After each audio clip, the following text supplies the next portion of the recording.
And we are live. Hello and welcome to Developer Insights. I'm David. And I'm Justin. And together we are still the leads on development and design here at Codename. I don't know why I added that, but... That's because we founded Codename, so if we were going to get demoted, we'd have to do it to ourselves. Could happen. At any rate, we're going to be your hosts for this episode and for every episode. Because when we're not here, the show doesn't happen. Still holding up. Yep. Today is our 115th episode. Can you believe it? Yeah, and hey, it says here that we have a new spot. Wait, didn't we do this last week? Last week was sponsored by generic brand cough medicine, but it turns out, not very effective. Oh, okay. Well, what's the new sponsor? Actual brand name cough medicine.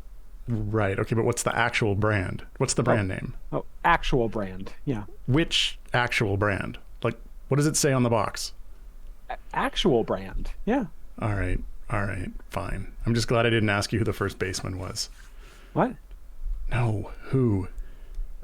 Anyway, today we are here to answer development and design questions about Idle Champions. But if you don't ask any questions, you may have to suffer through Justin's one-man reenactment of him using his new phone. Wait, that doesn't sound exciting at all, Justin. Well, I was excited to get it. I mean, I haven't had a new phone in 7 years, so the old one was getting a little long in the tooth. So if we don't get questions, we're just going to watch you use your new cell phone? Mm-hmm. Yeah, it's got Sudoku. Okay, well, that's really going to tank the viewer numbers, Justin. Thanks. Yeah.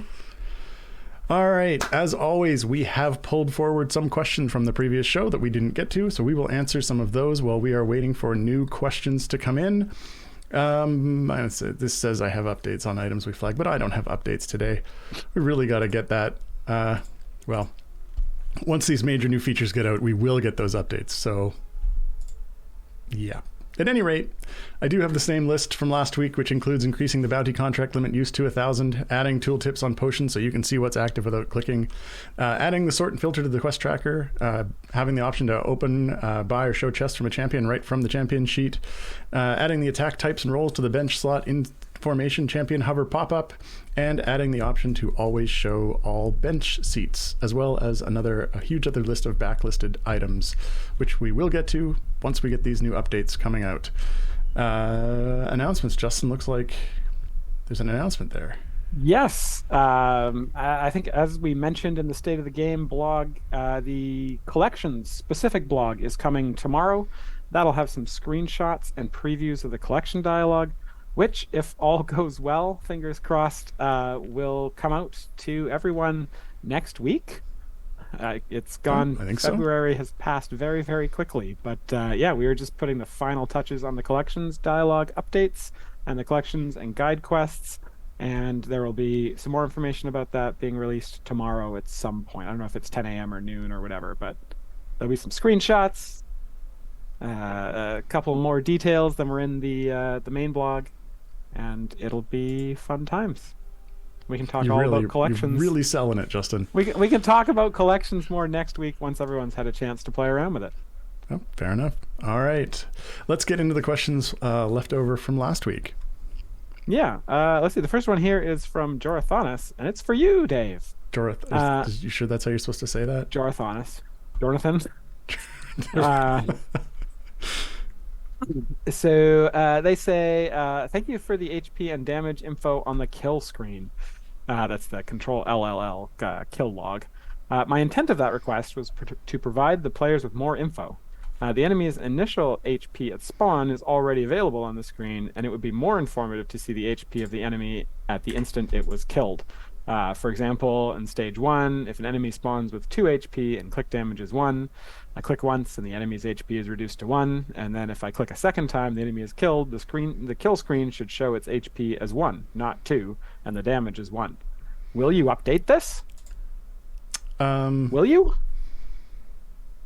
So I'm not 100% sure I understand the value in that exactly. I mean, it's something we could probably show on there as well. I'd love to know exactly what the benefit of that, because originally, like, the idea was to show what the health was. Yeah, I mean, it's certainly something we can consider adding on there as an additional piece of information. But I would be very curious to know sort of how that information is useful. Comment: if an enemy's dead, the HP is 0. Yes. All right. Let's move on to the next question. This one is from Zardward the Bard. Would it be possible to see Mind Flayer skin bundle? I really like the Mind Flayer skins, but it seems pretty expensive to collect them all individually. So it might be more tempting if there was a bundle for all of the Mind Flayer skins at a slight discount after over purchasing them individually. Yeah, so this is a good question. I don't think we have historically done skin bundles after the fact. I think occasionally we'll do some bundles of DLC on release. But yeah, I don't know what the plan is for this. Whether we are going to try and bundle them at some point. It's definitely not something we've done before, and it would be something that I'd have to check in with Chris about, because he's generally the one who organizes the store there. Dylan might also know. Yeah, and we can. So I can check in on this.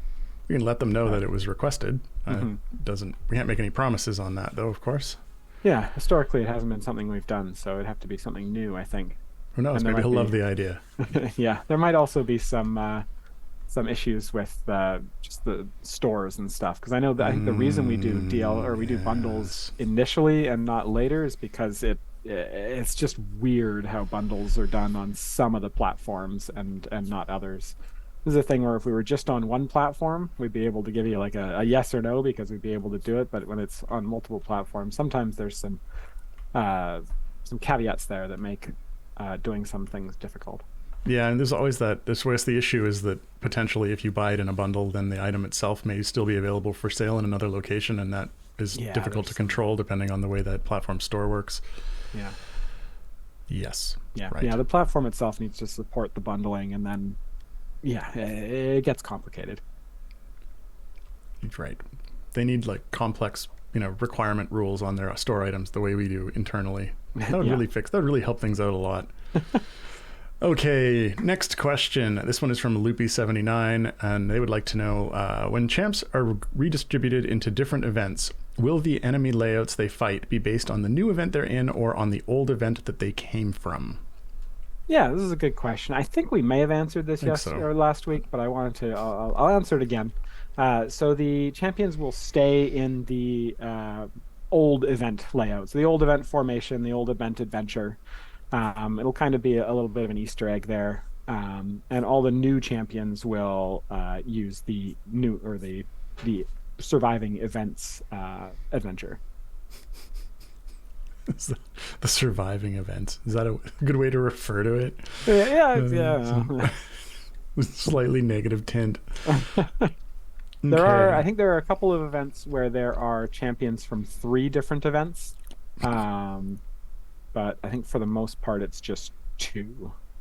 Yeah, just looking at the stuff here, there's 1, 2, 3, 4 events, I think, where moving forward there'll be champions from 3 different events. But for the most part, it's just 2. It's just one of the base event and then a couple of survivors from another event. You really don't like my terminology here, do you? Events 2.0 Survivor. I'm just really into the reality show Survivor. Right. Yeah. Some of the events got the immunity challenge, right? That's right. Some sort of idol. How did that work? Oh man, how did it work in what season? It got complicated, dude. Oh dear, I regret asking. Okay, next question. This is from Arita Mustafi. Arita Mustafi, that's what I'm going with. Asking, will all the event area run achievements for the moved champions be made legacy, and the new ones which we will have to earn?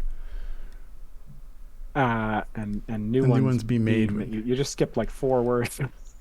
Anyway, so I think what they're asking here is there's achievements for each event champion that says basically you have to get to area whatever, 125, 175, 225, or no, it's 175, 225, or 275 in the event's free play? And this is a pretty astute question because there will be 5 event free plays which are no longer accessible anymore. So what we're actually doing is for all champions, we will be changing up those achievements so that they require you to reach area 250 in any of that champion's adventures. Since there's no more sort of retired champions under event 2.0, that means you'll be able to complete those achievements during that champion's event, whether it's the surviving event or one of the moved events. And I think the way that we're trying to set that up is so if you achieved it under the old requirements, you will still have it credited. But if you did not yet achieve it under the old requirements, you'll have to do it under the new requirements. So if you beat, say there was one that required you to beat area 175 in a certain event free play, and you got to area 176 in that free play, you will still have credit for that achievement, even though the new requirements will be to reach area 250 in a given champion's adventure variant free play, etc. Someone was asking, was there a draft? Is that how they got chosen for the events that they... That would have been a fun way to do it. And actually, one of the original designs for Event 2.0 did have us kind of switching it up on a event by event basis. And part of the reason I thought that would be exciting is because we could actually have, like, in the week leading up to the event, we could have like, and this champion's going to be in this event, and this champion's going to be in the event, and this champion, and have this kind of slow rollout to getting hyped for which champions are going to be in there. But I think we went in almost completely the opposite direction in order to have more stability and more sort of player knowledge of what's coming up, as opposed to having it kind of be a surprise when a champion will come back. Yeah, I think that makes more sense. But I can see why you think the other one would have been fun to do. Yeah. Okie dokie. Next question. This one is from Spicy Corsair. Any news on the new patron? Any idea when it's coming out? Yeah, April. The next question here is from the Lurking Writer, who says, with the newly freed up dev time thanks to Events 2.0, have either of you planned your segments for this year's Extra Life 24-hour stream? Oh, wow. That's a good question. I mean, I think this year we're doing rock, paper, scissors. Is that the... Oh, we're going to do the dad chat stream again. Yeah. That was fun. Mark and I always do the Beat Saber, so we're going to do that again. But I don't know. Do you think you're going to do a design stream this year? I don't know. I mean, this year will be... I think my time is starting to free up a little bit more as I kind of come out of the fog of the first year of having a new baby. So it's possible I'll be able to dedicate a little bit more time to this. Yeah. I haven't done any planning yet, but I did enjoy doing the Design a Champion live stream that we did, I think, twice. Yeah, did that one twice. Saying the rock painting. My rock painting was awful. Not really winning on the artist front on that one. Okay, let's see. That's the end of the questions from last week. Let's get into this week's questions. First one out of the gate today was from Meow Arf Moo. When joining for trials, is there a way to see the tier number listed? Wait, do we not show the... What? I was pretty sure that we list... I guess we don't list the tier number, but we list the... I'm pretty sure we list, like, the difficulty, which obviously doesn't have the tier number, but has a name associated with it. Yeah. That can be confusing. I think we could probably make this. We could probably make this change. It's not too hard. Sinister Beer's got you, Justin. New baby does sound redundant. Well, maybe I've got a Benjamin Button type situation going on. Do you? No, I don't. But Okay. Maybe I could. Well, I couldn't actually, but if this was a movie, I don't know. Okay, next question. This one is from Phoenixian Ultimatum. Last week you mentioned that a pack, possibly 7,500 tokens for 1 gold and 2 silver, will be purchasable in the shop for Events 2.0. Is this proposed pack the only option we will have for buying chests for a particular champion, or will other packs be available? Will it be possible to buy individual silver or gold chests? So for tokens, for at least for the launch of Events 2.0, the plan is to just have the 7,500 tokens for the little chest bundle.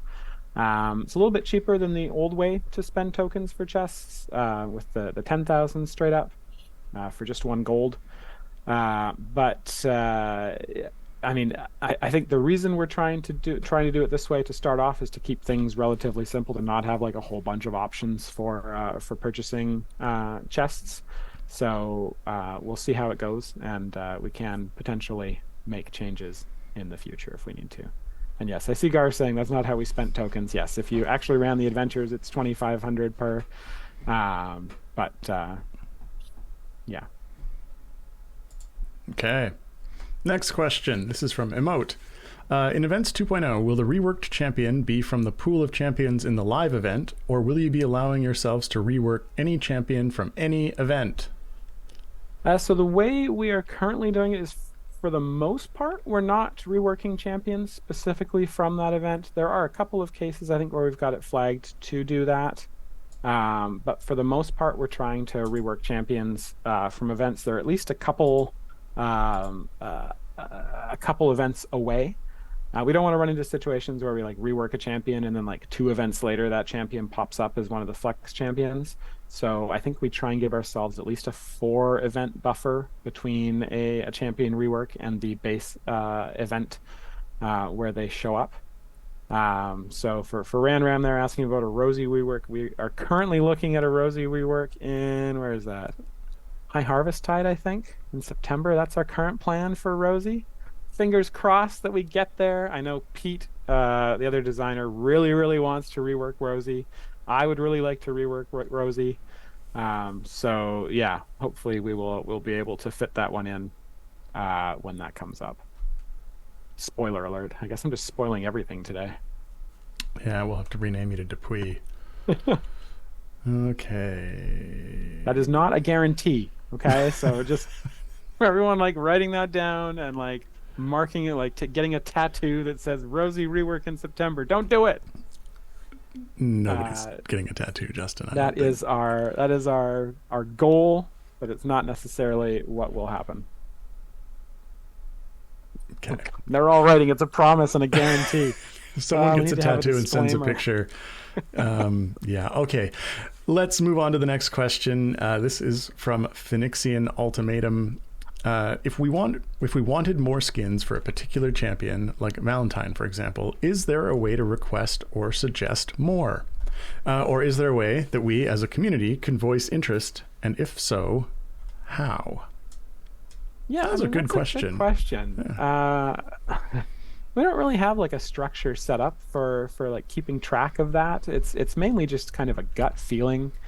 I think the way that I think Dupuis generally picks which champions are going to get skins is sort of 50-50, like what champions are kind of popular in the meta and which champions are related to like promos or things that we're doing. So I don't really know how we influence that.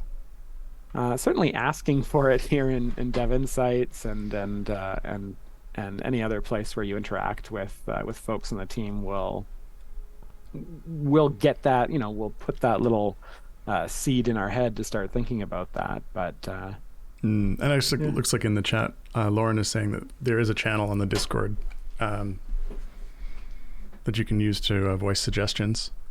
Yes.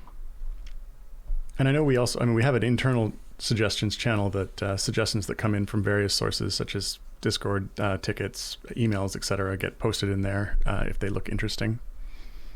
So, but nothing specific for skins, but it's a thought. Yeah. Okie dokie. Next question is from Emote. Could perhaps Vinersa please get a +2 Constitution feat to enable her for Vajra as well as potentially Dynahair's buff? Yeah, I'm sure that we most likely have that on the list of potential feats for Vinersa. It's just a matter of finding a place to release it. For generally when we design a new champion, and Vinersa is recent enough that we would have followed this method when we designed her. That generally we try to sort of spec out all the possible feats, and we especially look at feats that will give access to patrons. And then some of those we just don't have a place to release them upon release, and so they'll wait for sort of future DLC. And that's most likely what the status of Vinersa's con feat is. Okay. Do. The next question here is from Hunters UK. And they ask, now that the Steam client remembers the window location, can we have the same for the Epic client? It does what now? I thought that was going to be your answer to that. Yes. That's a good question. I don't imagine that was something that was done on purpose. That likely occurred when Peter upgraded the version of Unity that we were using to do the build with. This is probably also related to a question that's coming up a little bit lower, but my guess would be that it's just weird that they wouldn't be at the same client version at this point, unless they're just staggered at the moment. But that certainly wasn't something that I honestly don't think that was something we did on purpose. I think that was just a setting change in the build. But I can check with Peter and see if he knows how and why that happened just for the Steam client.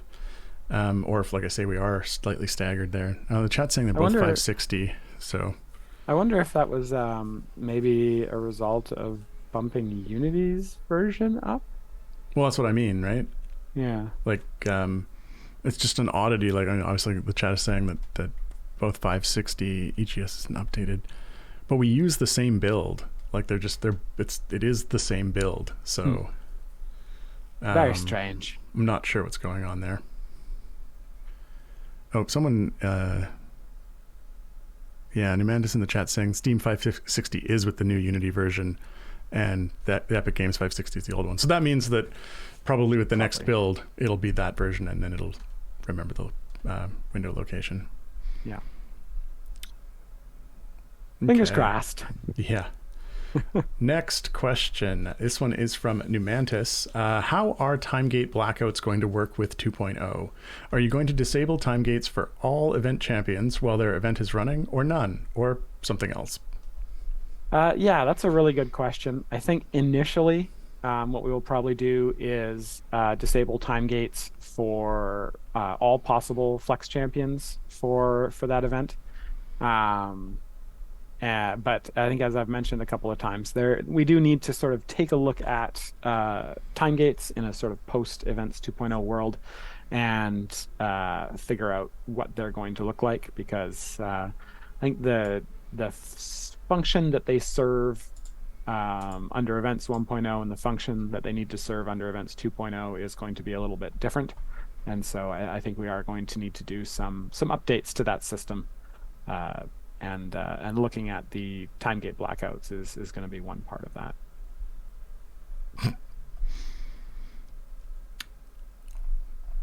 All right. Next question here is from Randram, who asks, any progress on Steam version 560 not saving ever getting fixed? I'm not sure where the comma on that goes. I assume is it not saving ever? It's not. It is saving, so it must be not saving, comma, ever getting fixed. So I know Peter was looking into that last week. Well, not specifically last week because he was out last week, but the week before last week. So the last week. Last week. Yes. Yeah. I know that the pushing the build out with that was a trade-off because of the Mac issue. Their game mode, whatever the snafu around that was corrected by pushing the Unity version up, but something in addition to pushing the Unity version up was causing the occasional not save, or potentially, I don't know if occasional is the right word. It's more like for some individuals not saving consistently, and for others that it actually is saving. And see, that's where the complication has come into for Peter, because it's not for most of his testing. it is saving, which is a problem for figuring out how to fix it. So it's definitely something that is on his radar. And like I say, it's only occasionally not saving from our testing, not something we can consistently reproduce. And it seems like it's happening for more people, for certain people, more times than for others. I'm trying to word that in the right way. For some people, it's more of a problem than for others. And so we're not actually entirely sure why that's the case. But it's definitely something that Peter's looking into, and it's going to get more time priority once we get the collections and the Event 2.0 stuff released. All right, next question. This one is from Garawar. Dynahair has an item and feats that buff her spec choices, except for Loyal Bodyguard. Why doesn't that one get any love? It makes your investment pointless when you use it. Yeah, so I saw this question and I got a little bit confused because it should do something. So I went and looked at the design doc, and indeed, Loyal Bodyguard is supposed to be buffed by the same feats and equipment that buff the other specializations. It's intended to increase the base health multiplier, but none of the other values. So yeah, so that 200% base health that Minx gets as part of Loyal Bodyguard is supposed to be buffed by feats and equipment. And if it is not being buffed by feats and equipment, that sounds to me like one of those infamous buggy bugs. So I'm going to flag this, and we'll just get a dev to double check that it is actually set up properly. Might have gotten misting today. Yeah, so I was seeing more comments coming in about like the saving rollback. One thing I would comment on that is like in our testing, we can see it when it doesn't happen. For our testing, we can see that actually isn't sending the save call, and it was sort of a very weird behavior where it's just sitting there. The client isn't closing, the save call doesn't go out, like the server doesn't receive anything, and then it times out. And I think when Peter was testing, one of the ones that he did get to actually complete, it waited for like a full timeout, then resent the save call, and that did work. It's very odd behavior, which is why it's been taking us longer than when we'd hoped to track down. Yeah. All right, next question. This one is from OG17. Last stream you said the dropped events will be Midwinter, Greengrass, The Running, Midsummer, and Bright Swords. Given spoilers, are you sure this is correct? Yes. Yes, I am 100% sure it is correct. Asterisk.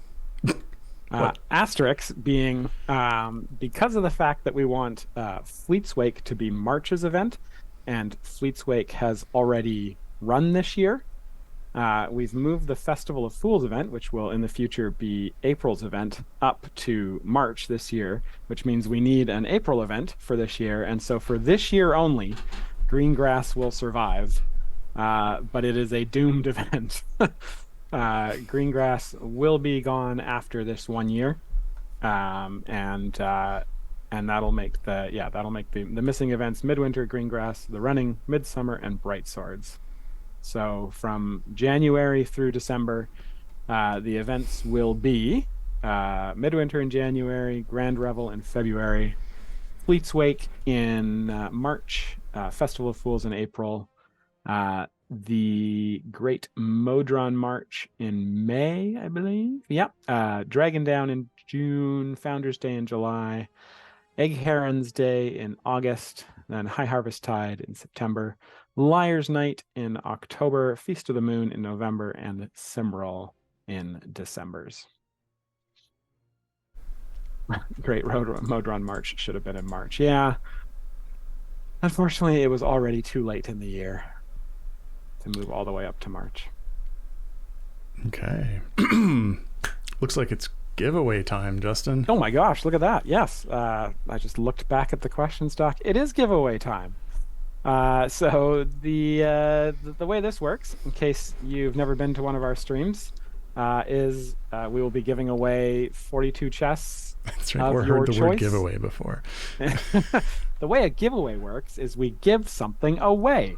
No. So the way our giveaway works is very shortly there will be a keyword that will be pasted in chat. all you have to do is copy, paste that keyword back in. So I guess you have to be logged into Twitch. And that will automatically enter you in for a chance to win 42 chests of your chosen type. So that's what makes this special. You get to pick the type of chest that you get. It can be any type of chest that exists in the game, except for Gloria Bahamut chests. You can do gold chests, you can do silver chests, you can do Modron component chests, patron chests. It just has to be a type of chest that currently exists in the game. And now we will play Dave's game, because this is, the fun thing we do every stream. What kind of chest do you think it could be, Dave? I think it could be a pear chest, a Brandywine chest. What about a black Crim chest? A San Marzano chest? A beefsteak chest? What about a grape chest? Come on, you figured it out by now. Is it wines? Alpha Curl saying wines, brandy. What about a cherry chest? Tomatoes? Yes, you've got it. Types of Types tomatoes. of tomato. I think Numantis was again the first person to say it.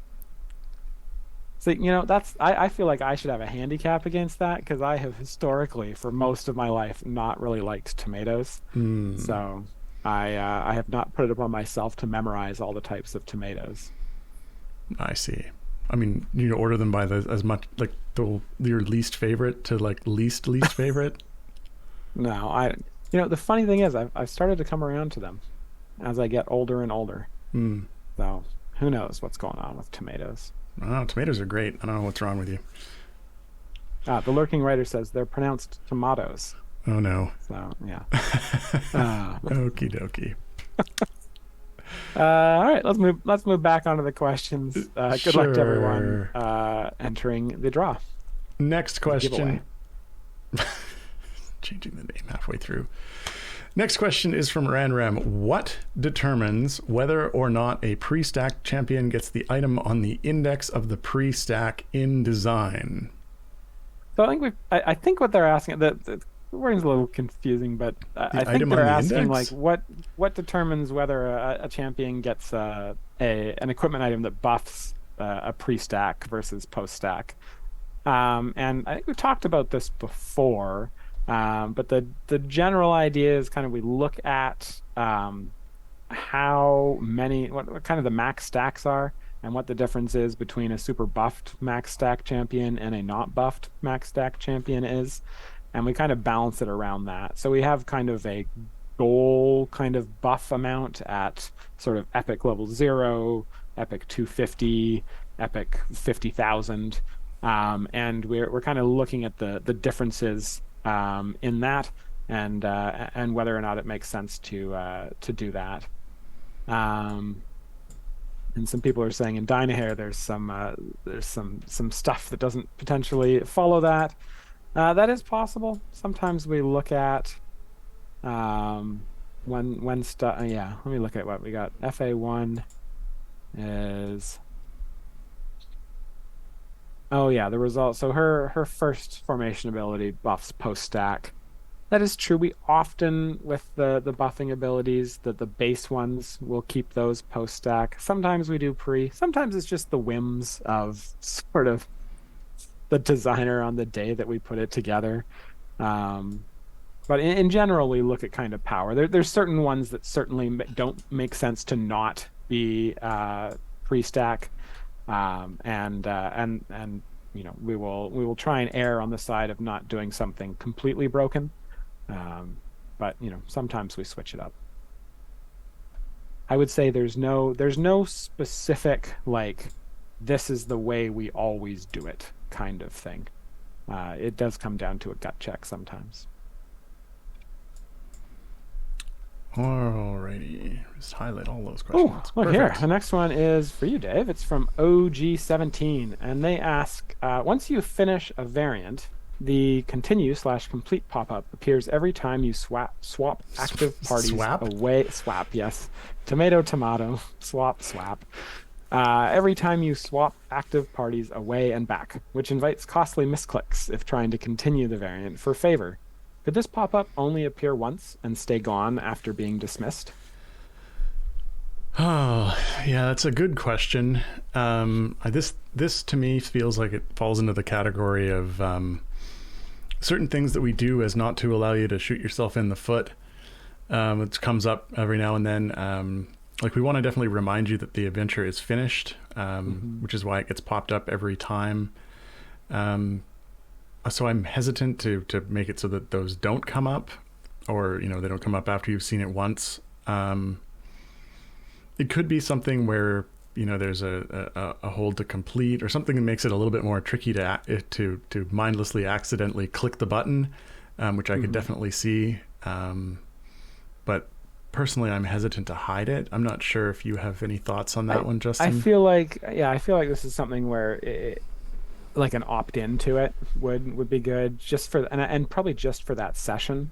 Like even just a thing that's like, hey, don't show this again for this session, that you can tick and then close it, and then because then you can at least opt in to getting rid of it. But I wouldn't want to do it between sessions, because it could be a thing where you close it, you come back later, and you're just continuing. You're like, oh, I guess this party's just continuing, not really realizing that it is well past the requirement. But I definitely, I mean, your point about not letting players shoot themselves in the foot. This is one of those cases where it is kind of there are arguments in both directions that by popping it up again and again, we are inviting them to like OG says in the question, shoot themselves in the other foot by accidentally completing an adventure they didn't want to. So yeah, I could see something where it was, I mean, session length seems reasonable to hide it for. Don't show me this again this session, because I could definitely see you coming back a week later or something and just like, oh, it's not done yet. Yeah. Okay, next question. This one's also from OG17, getting all their questions in. And they say, Dynahair's splash art is heavily dithered. Do artists have a way to check this in-game before release? Also, if campaign maps were intended to be clean, Fortune's Favor Sigil map gets quite bad as it zooms in. The answer is yes. Artists do have a way to check this in-game before it gets released. This is something that I brought to Adam's attention a couple of weeks ago after it was brought up. It is something that he has promised to do before the art goes out, especially for any of the key art pieces. But it is just it's a setting in the tool they use to export them now, and it's just they have to remember to make sure they've selected that it is a non quantized export for specific types of art. So yeah, it just needs to check that. I think there might have been some that gone out earlier. I'm not sure. Dynahair is a new one. That's not. I can remind Adam about that and see if he can just re-export that, not dithered. Yeah. There's definitely a lead time on this stuff. I know that last week we had someone ask about the new blessings not being included in the changelog and the blog. And at this week's production meeting on Tuesday, I gave Dupuis and Peter a hard time about that.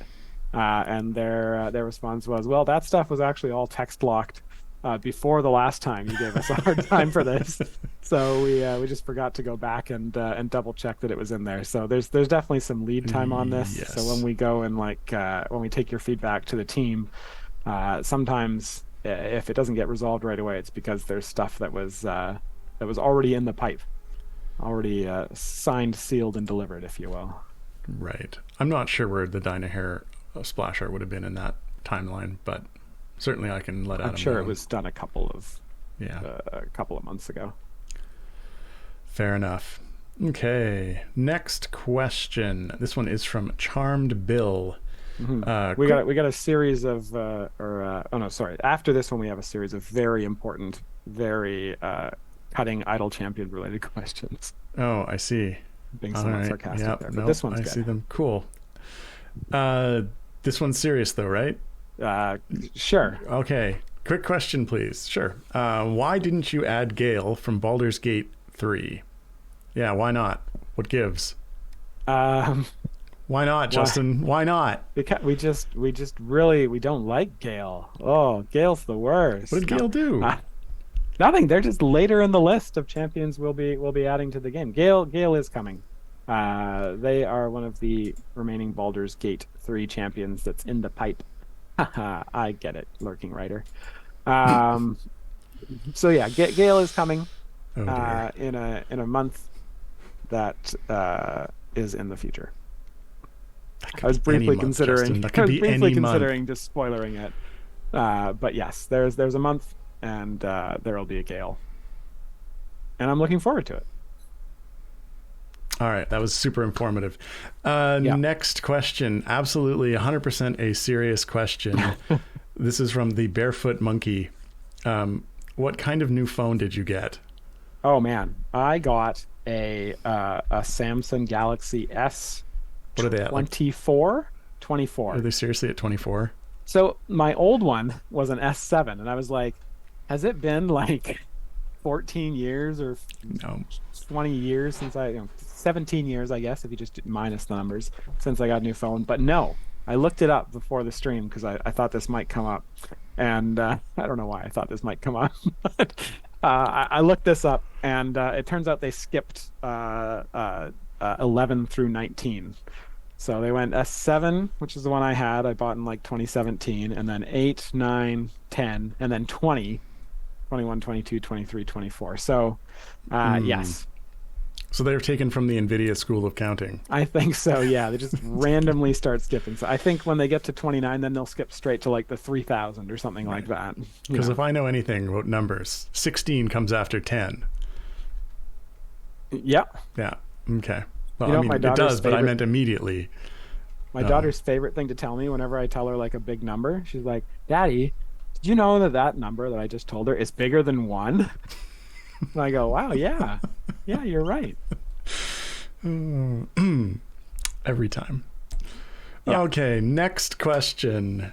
This is from Cassius335. Is Dev Insights about to turn into one long The Aristocrats routine? I don't know. Aristocats? I don't know this reference. Oh, it's the who's on first. I Oh. don't know. Then we're supposed to we're supposed to both say third base. Oh. Oh, come on. We set that one up for you. Yeah. Sorry. All right. Next question. This is also a very serious question from Monto 101010. Who on the dev team can run the fastest? You know, I don't actually know the answer. I don't know why I highlighted this in my color. This should have been You purple. don't know But the answer anymore? I know that historically between the two of us who are on screen, Yeah. um, Yeah. I think I've run a half marathon in the fastest time. Yeah. That's Uh, true. I don't know. I don't think we've tested each other at a sprint, but No. And there yeah. hasn't been a lot of running lately. No, no. Lately, I've not been running. With that said, it's me. Okay. Yeah, maybe that'll be our Extra life. extra life stream. Dave and Justin go for Okay. a run. We'll get a GoPro. You can get like some sort of super Wi-Fi Yeah. backpack. Yeah. I don't People will know. totally watch that. Yeah. Anyway, next question. This one, I don't need a GoPro. You get a drone, actually. That would be better. Just Ooh, follow a it. Yeah. drone. Yeah. Yeah, that'd be fun. Because we're Do we probably not drive? allowed Do to. we drive the? Do we drive the drone while we're running? I don't think we weren't allowed to have a drone. We're too close to the airport. They've got some really silly rules here on that, I think. Anyway, next question. This one is from Kogun7M. Can we get patron availability on the character sheet, even if it is just text in the bio tab? Yeah. So we've talked about kind of the character profile dialogue and how it needs some modernization. And definitely getting patron availability on there is one of those things that we want to put on there. I think it's also something that I'm trying to get jammed into the collections dialogue, but I don't think it'll make it in there before launch. But yeah, having that somewhere, I don't know about just adding it as text to the bio tab. There's kind of some caveats, I guess, that I would say. We'd probably want, if we put it on there, we probably want to also indicate any patrons that can become accessible by equipping feats. So that makes it a little bit more challenging to put into the bio tab. We could do it just with text in there, but I feel like we probably want to try and do that one right. So I think that'll probably wait until we do our update to the character profile dialogue. Um, but we'll certainly try to put it on there when we do. All right. Next question. This is from Callius TV. Any update on changing the Fen patron ability to work globally? No, I don't have an update for you on that, but I will highlight that in the yellow color, which means that we will harass Peter about that tomorrow. Okay.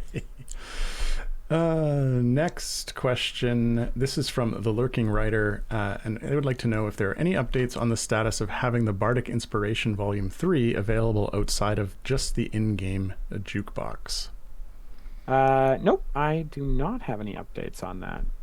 Yeah, I believe there was some sort of... Yeah, there was something that prevented that, and I don't think it's something that we're doing. Yeah, I don't think anything has changed there. That's the extent of my knowledge on that. I will, you know what? I'll highlight that one in yellow. I'll ask Dupuy about it because it's I think that's something that Dupuy might know about, and I'm assuming nothing has changed on that front. But you know what? It's been a little while. It couldn't hurt to ask again, or maybe sure. It might. It might be like you're not even supposed to talk about that. It's like whoops. Okay, next question. This is from Verdicts 1911. And they'd like to know, is there a chance to have Witcher-based characters or heroes that added to the game? That's an interesting question. I mean, I'd never say never because, we have a nerds candy-based champion in the game. So I think that, not necessarily being D&D is not, it doesn't exclude you from the game. With that said, I think that would probably require some sort of coordination between Wizards and whoever owns the Witcher IP, and it feels like it's probably pretty unlikely to happen. Yeah, I don't think so. I mean, I think it's definitely going to be, it would be a licensing issue on the Witcher side, and I don't think that doesn't strike me as something that they would do. No, I could be wrong, but it doesn't seem likely, unfortunately. Yeah. Okay. Next question. This is from Insomni CA. Love the little marker for eligibility with feat. Would it be possible to add a qualifies with unequipped feat marker for all of those less than 78 stat variants? This is a good question. I feel like it would be possible. I don't know.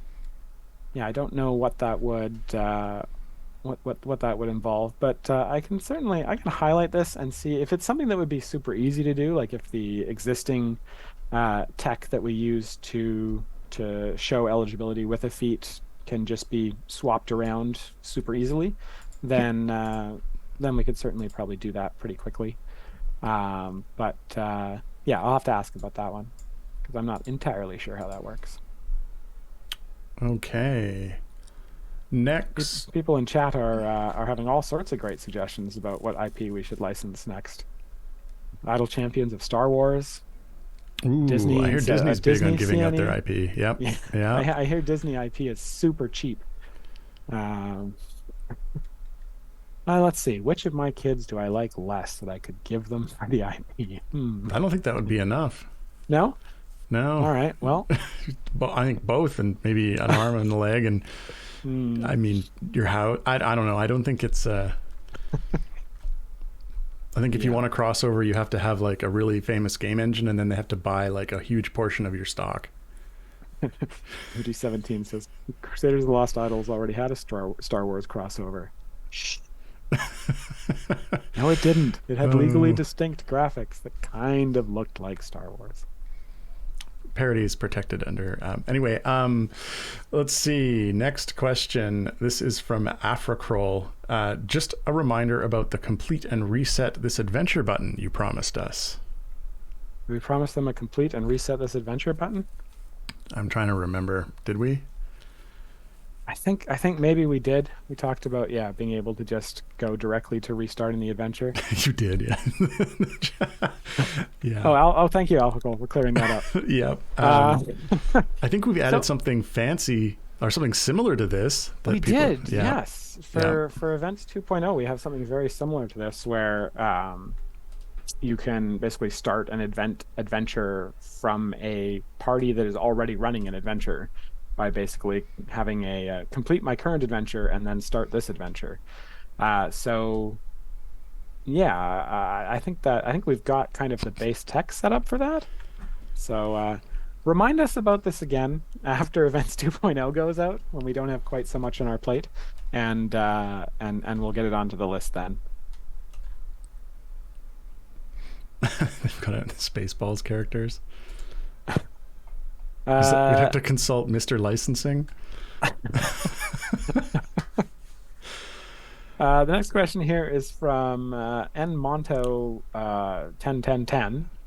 That might be a binary number.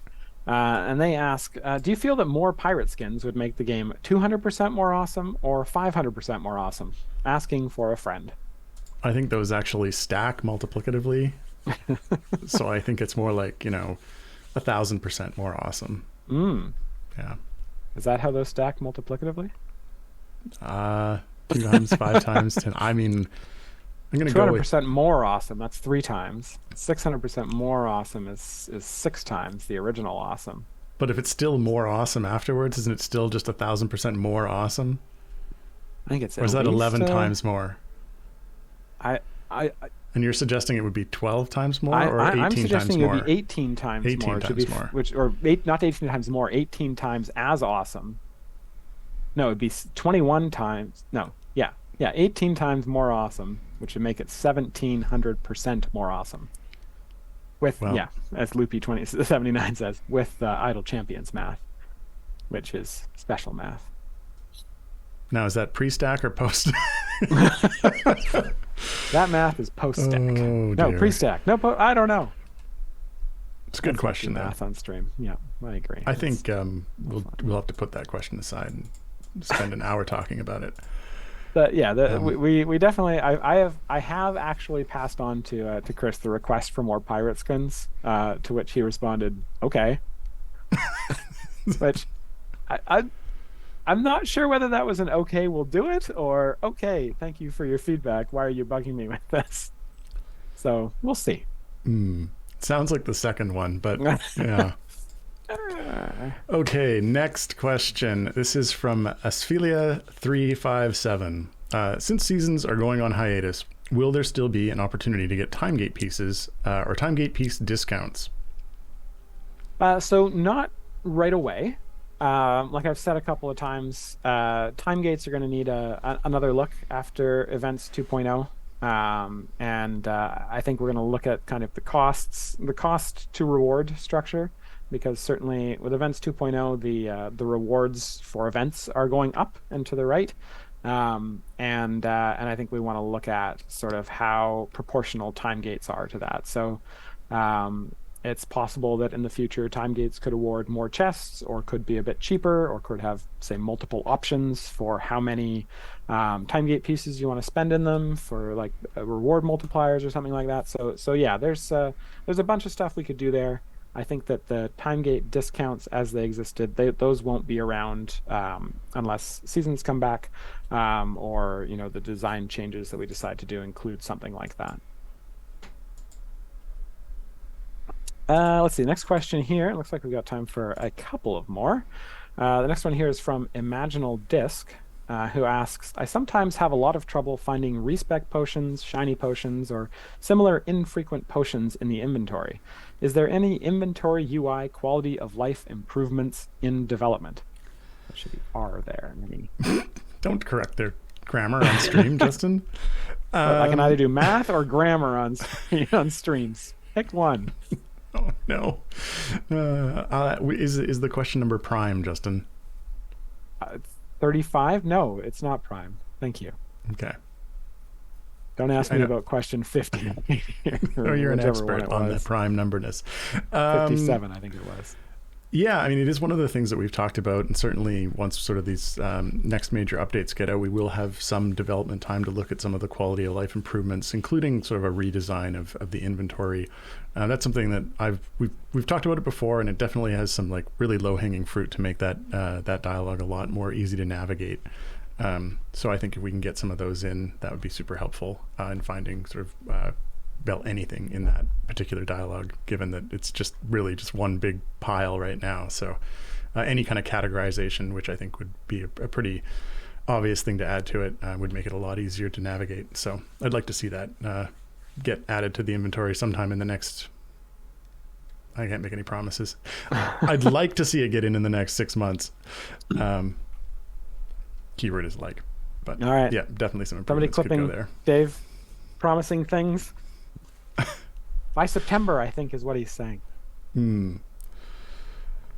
Okay. Or after September, Rosie says that 17. Let's see. The last question here, I think, of our show, because this is a pretty quick one, from RobMeister32. They say, I wish there was a way to filter the champions in the game. For example, show me unaffiliated champions only. Yep, that is a request that has been coming up more and more frequently. In fact, I think there's even a tool in it, that development side, that Jarrett added to do just that, because he was having trouble finding them in game, because there's gotten so many at this point. I do think that is something that will also be on the radar, just because it has gotten to the point where there are just so many that having filter and options to search for them would really be a super useful thing to have. So let me just very quickly, I'm going to load up the most recent collections dialogue build here and just double check, because we do have filters on champions in the collection dialogue, and I just want to double check if affiliation is one of them. Okay, you got like 30 seconds, Justin. Okay. No. Well, that's all the time. Wait, no, I've got it. It's coming up. It looks like that's all the time we have. We've got alignment, gender, status, owned or unowned, champion origin. We do not have affiliation here. All right, I will add that to the list of things we would like to see. Anyway, as Dave alluded to, that is all the time we have for this week's episode. If we didn't get to your question this week, don't worry. You'll have another opportunity. We'll be live again at this same time next week on a leap day. I wonder what the intro script will be about then. Before we sign off, though, I'd like to thank our tireless mods. This week it was Mars and Gabe. They're the two folks who copy your questions into the questions doc and help make things awesome in chat. So thanks to both of you. And of course, thanks to all of you for hanging out, watching the stream, asking such great questions, and for enjoying the game, because without you, no one here would get to do what we do. And we like what we do. All right. Enjoy the rest of your day, everyone. Bye. So, Justin, in a freak accident today, a photographer was injured with a huge lump of cheddar landed on him. Oh, really? To be fair, though, the people he was photographing did warn him. Get it. You get it? I get it. Cool. Sadly.